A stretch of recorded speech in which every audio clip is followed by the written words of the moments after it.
Yeah, there's so much talk about you last week because of what happened in the draft and you slid. How do you feel now that that's all passed?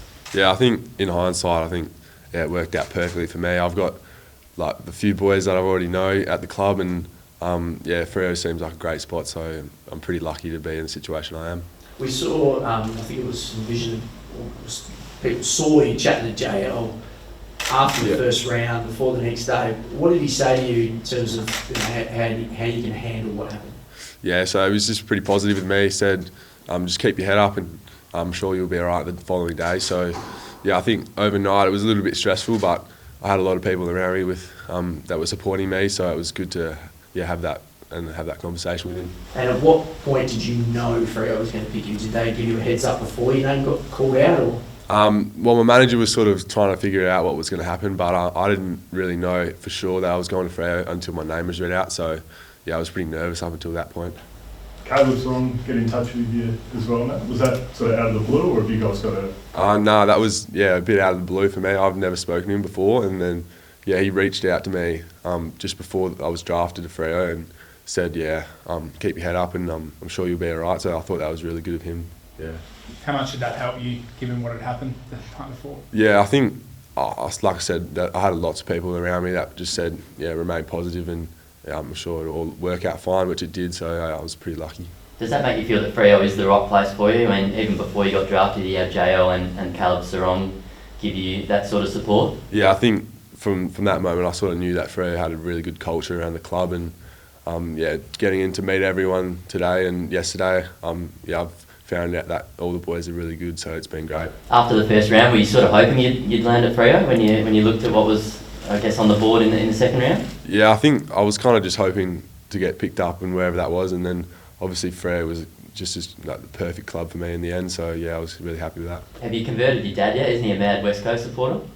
He's a bit of an Eagles fan, but I think he said he'd probably get a rash wearing the Freo clothes, but I think he's really happy with where I've ended up, and my whole family's really, really happy. We saw the emotional videos of you on the night. Has it sunk in yet?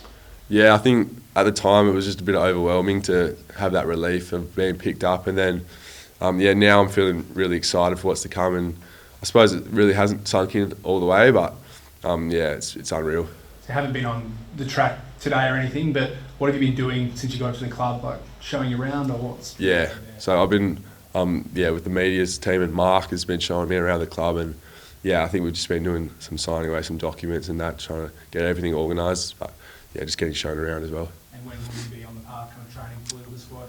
I think we'll do a little bit tomorrow, and then we'll pretty much be right into things on Wednesday as well, so yeah.